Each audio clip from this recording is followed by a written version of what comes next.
All right, so you've been drawing villains. Yeah, and after the Freddy Krueger, I told you the next villain would have a hook for a hand. And I guessed Candyman. You foolish fool. Yes. It's not Candyman. Clearly. It's Captain James Hook. Yes. Do you know how he got his hook, by the way? Are you aware of how Captain Hook, why he has the hook? I should know this. You should. No. Any Peter Pan fan should know that Peter Pan lopped off the man's hand during battle, then tossed it to a crocodile. Oh, that's right.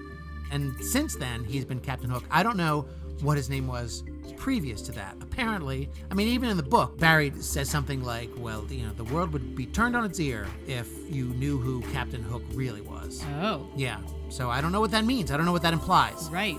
All I know is that Hook, despite being a villain, much like the other villains that we've been sketching, he is a lot of fun. He is a lot of So fun. you kind of end up kind of liking him. Yeah. He's terrible. Yeah. But you kind of like him. You do. And this is obviously inspired by the Disney version of Peter Pan.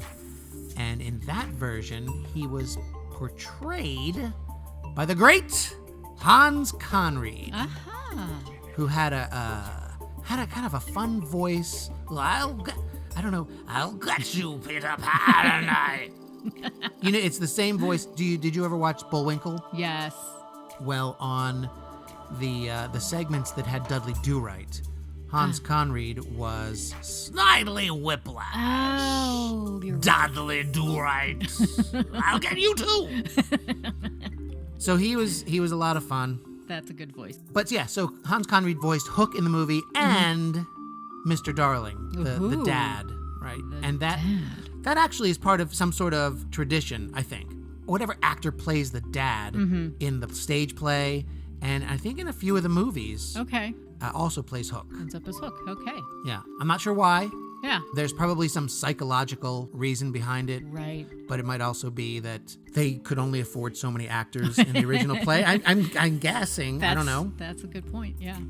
Anyway, the reason we like the movie so much, of course, the acting and the beautiful animation, but also because it is the inspiration for one of our favorite rides at Walt Disney World parks. Yeah. Which is... The Haunted Mansion. No, it's it's Peter...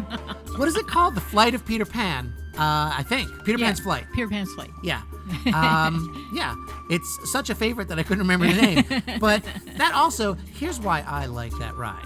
Tell me. Much like your haunted mansion, your precious haunted mansion, it kind of tells a story. You go into Peter Pan, and at the beginning of the ride... Yeah. You're at the beginning of a tale, and by the end, a tale is told, and that is the tale of Peter defeating Captain Hook. And there are other rides like that. Right, like Pirates of the Caribbean. Yeah, and Splash Mountain. Yes. All fun rides because of the story. Right.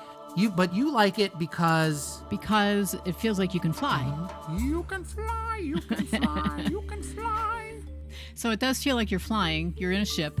You're going through, and you're high above London and Neverland. You go through those, and you can see down. It's, I think one of the only rides that you can do that with, right? I think. I like that feeling. And, yeah, you're suspended. Yeah. Yeah, I like that a lot. Yeah.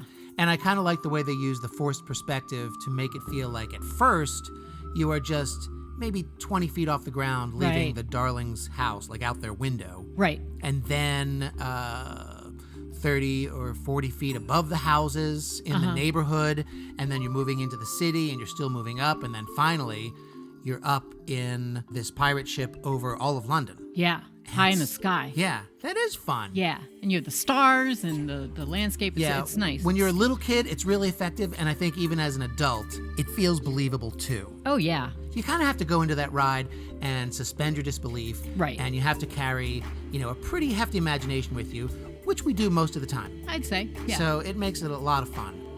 But as much as I love that ride, I rarely go on it anymore when I get down there. And that is because the wait time is always up over an hour. Crazy. I remember back when I first went on the ride, it was maybe 25 minutes at most. It was a quick So one. why do you think suddenly it's almost a 2-hour wait every time we get to Disney World? Well, I think it's because they redid the queue.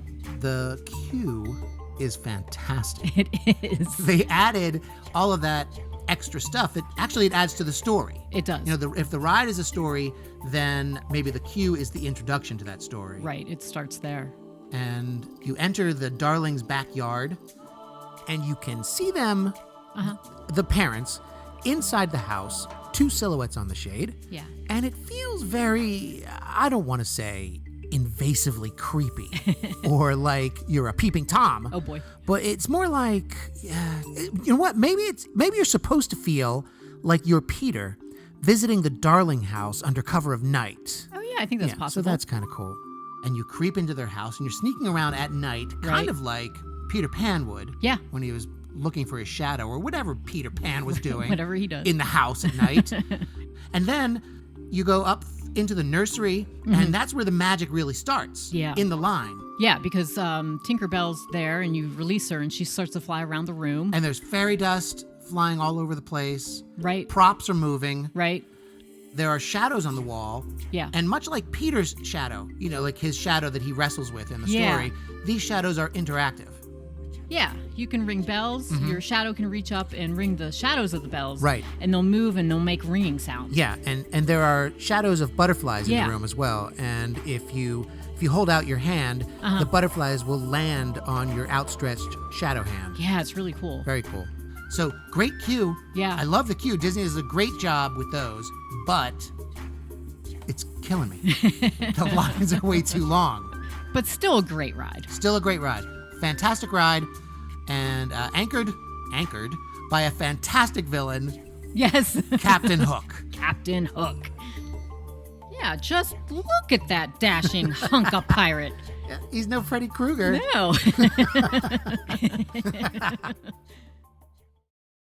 Hey, if you're enjoying these videos, or even just tolerating these videos, and you'd like to get your hands on some of the original artwork, I put a lot of it up in my online shop. Just click the link to my shop in the description below, pick up a one-of-a-kind signed piece of art, and I'll slide it into an envelope and ship it right out to you. And if you happen to get a piece that we've used in a video demo, then you'll be able to watch your new artwork being created. How fun is that? I'll tell you, it's just the regular amount of fun.